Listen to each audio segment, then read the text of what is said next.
I suspect a lot of people have asked the same question when they've come out of the theater after having seen the new movie called 12 Years a Slave. Who was the incredible actress who played Patsey?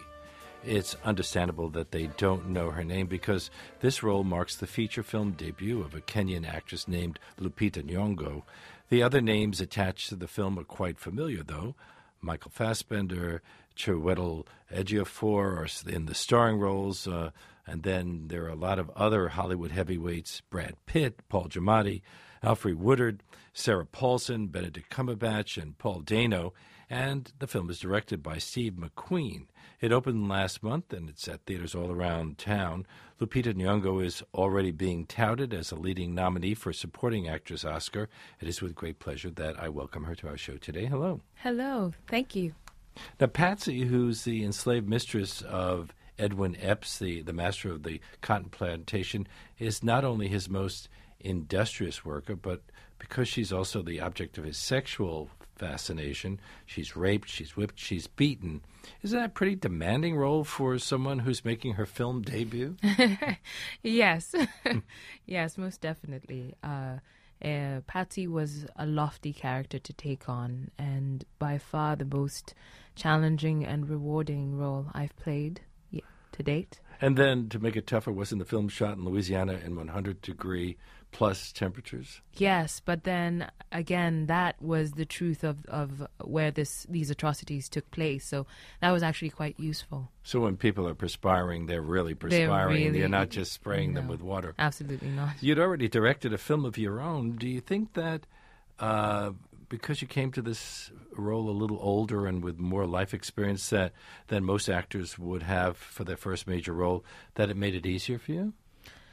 Perhaps. I mean, I think my training at Yale, I went to the Yale School of Drama. I think that was key. I don't think I could have done it without that, because at Yale I learned to stretch myself and to avail myself to extreme emotional conditions. Yale has a very famous acting school. It's hard to get into. Yes, it is.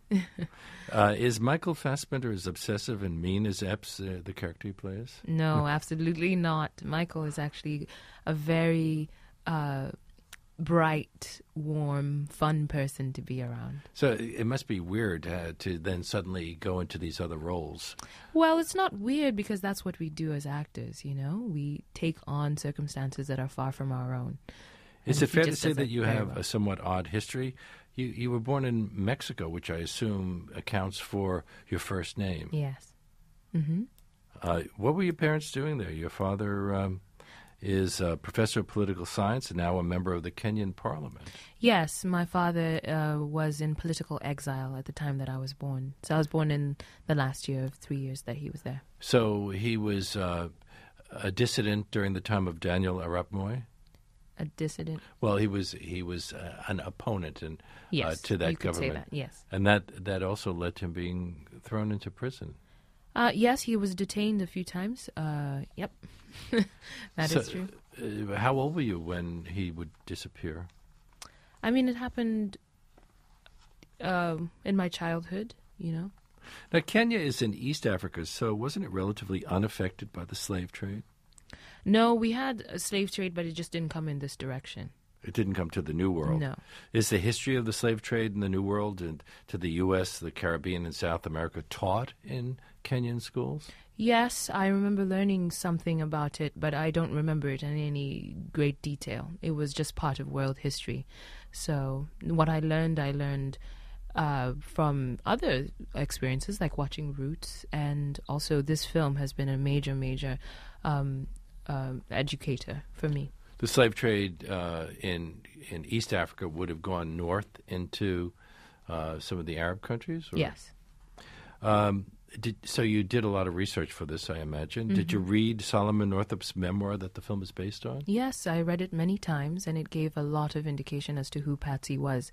Patsey left a real indelible mark on Solomon Northup, so he wrote specifically about her. Mm-hmm. So you actually... she's based on a real person. Oh, most definitely. She is a real person. Everything that happens to Patsey in the film is accounted for in the book. I don't want to give away too many of the things that happen because some of them are rather shocking when they occur, and spoilers are always a problem. Mm-hmm. But we can say that it's a rough. Well, slavery was tough for everybody. Patsy gets it worse than some, partly because she's attractive. Yeah, and she has this, in the book, Solomon describes her as having an air of loftiness that neither labor nor lash could rid her of. So there was something very intriguing about her, that she had so much light despite the darkness around her. And they felt they could beat it out of her. Yeah, I mean, her master was in love with her and hated the fact that he was in love with her. And his wife was jealous of that relationship. Precisely. You've pointed out that there are no recordings from that time period, so we don't really know what people in the 1800s actually sounded like. So how did you come up with what sounds like it must be a very authentic voice for Patsy? Yeah, I worked closely with Michael Buster, who was the dialect coach on the movie, and we had a sample from a place called Gee's Bend in Alabama, and we worked off of that and found something that we felt was what Patsy would sound like. And did you even learn the skill of making corn husk dolls that Patsy might have had? Yes, I had this idea because Patsy picks 500 pounds of cotton a day. So she has very nimble fingers, and I thought that perhaps she could have lent them to something artistic. And I knew that they grew corn on the plantation, and so it occurred to me that perhaps she would make corn husk dolls for the children on the plantation. And so I learned how to make them. Now, she picked 500 pounds. The other people, at least in the film, can barely make 200 pounds, right. Pick 200 pounds. It's an awful lot of yes, it is. speed. Yeah. My guest is Lupita Nyong'o. She plays Patsy in the new film 12 Years a Slave that's currently in theaters all around the area. Steve McQueen says that he found you after they had auditioned around 1,000 women. Yeah, I didn't know about the 1,000, so I went in ignorant of that fact, and I'm glad because I think that would have been crippling to know. And you hadn't yet graduated from the Yale School of Drama. You were still 3 weeks short of graduation. Mm-hmm. So how did you even hear about the part? How did you come to audition for it? My manager, Dee Dee Ray, received the script for another client of hers, Garrett Dillahunt, who plays Armsby in the movie. And she saw the role of Patsy and thought I'd be good for it. So she had me go on tape in New York, and then I auditioned for Francine Maisler, the casting director in L.A., and then finally down in Louisiana with Steve. Now, your accent is almost American. Yeah. You came here when you were, 20 years old first to go to school? Yeah, I was 19. Hampshire College in Massachusetts. Mm-hmm. Is that a typical educational route for a daughter of the Kenyan elite? Hampshire College? No. No, absolutely not. I mean, well, when it comes to my accent is like a paella of all my experiences, for sure. Is this the way you normally talk, or do you... there are Charlize Theron, who had a strong South African accent, decided to only speak with an American accent because she lives here, and that's where she gets all of her work. Yeah, I mean, I'm not speaking an American accent now. It's just a conglomeration of all my experiences. But I do code shift. I can do an American accent. I can do a Kenyan accent, code shifting. You got your first job in film during a summer break in Nairobi when you were still going to Hampshire College. How did you come to work as a production runner on the set of The Constant Gardener? I'd actually just landed in Nairobi for the summer holidays, and they were shooting in my neighborhood. And I made it my mission to get on that set. And it just so happened that evening I had dinner with a friend of mine who had a supporting role in the film. So he introduced me to the AD, and I was put on probation and then hired for the duration of the shoot. Does working on the other side of the camera help you as an actress? I think it does, because it makes you realize that as an actor, it may seem like it's all about you, but it's really not all about you at all. And that was something I'm glad I have come to personally appreciate, what everyone else brings to a film. When you told Ralph Fiennes that you wanted to be an actor, what kind of advice did he give you? Well, he took in a deep breath and said, Lupita, only act if you feel you can't live without it. if there's anything else you want to do, do that instead. That didn't discourage you? It did for a while. I mean, it wasn't the advice I wanted to hear. It was, it was hard advice to hear. But so it took me a few years before I finally got to the point where I admitted to myself that acting was something I would truly regret not trying to pursue. What about directing? You directed a film called In My Jeans, and I was wondering how you even came to make a film about a Kenyan woman with albinism. Yeah, again, I had gone home to work on my final thesis project while I was at Hampshire. And my mother had just been to the first Albinism Society of Kenya meeting. This is a big problem in Africa. Albinos are persecuted, aren't they? Yes, in some parts. In some parts, they are considered deities. So, it depends on where you are and what the beliefs are of that place. But I learned of the misconceptions to do with the condition, and I had a friend who lived right across the street from me who was a person with albinism, and I was really embarrassed and ashamed that I didn't know anything about what she was going through. So I made it my mission to make my thesis project about the experience of people with albinism. And although it was a thesis project, it opened the New York African Film Festival in 2010, which is impressive. Mm-hmm. Yes, actually, it was 2009, I believe. But can't trust the internet.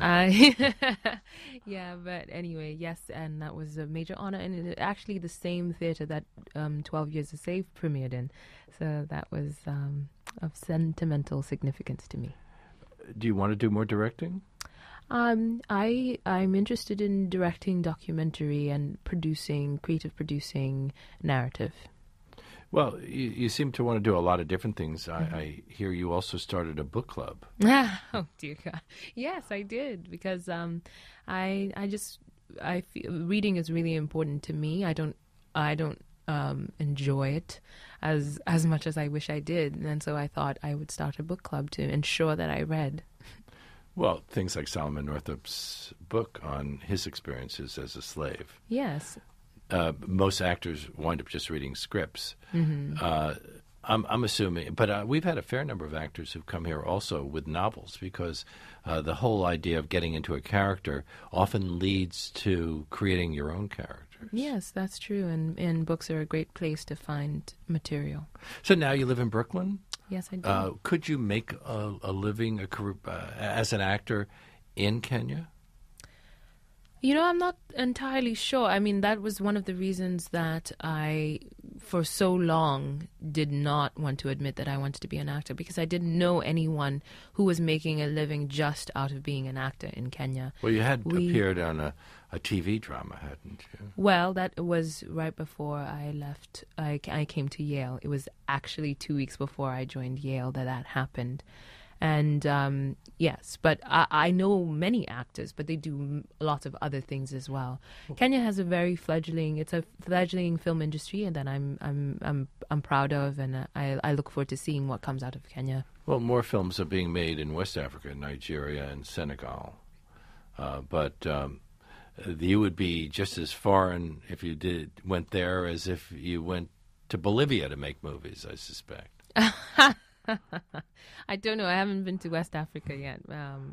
I'll let you know when I do get there. The Huffington Post described your performance as one of the greatest Hollywood acting debuts of all time. Have people been throwing new roles at you?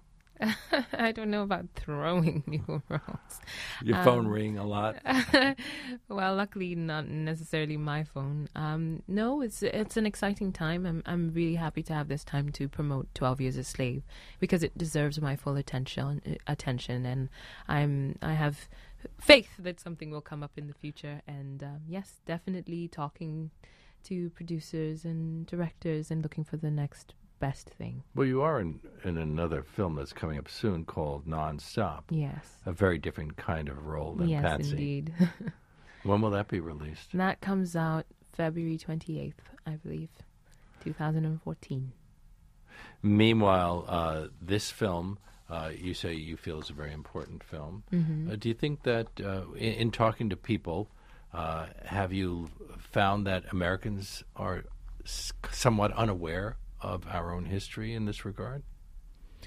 I mean, my experience working on 12 Years a Slave was learning that I didn't know these things about slavery. And I'm sure many people feel that way, American and otherwise. It's a history that I think many of us just take for granted. You know, we don't address it full on. We've never really been asked to. And so this is an opportunity for us to take what's under the carpet and face it. But perhaps it took a British-born director who has a German-born star and a Kenyan-born star to tell the story to Americans. Well, I mean, at the end of the day, this story of slavery is universal, and everyone came from everywhere to be in America. So, Lupita Nyong'o, one of the stars of 12 Years a Slave, in theaters all over the area. Thank you so much for being on our show. Thank you. And congratulations, and good luck with the Oscars. Thank you.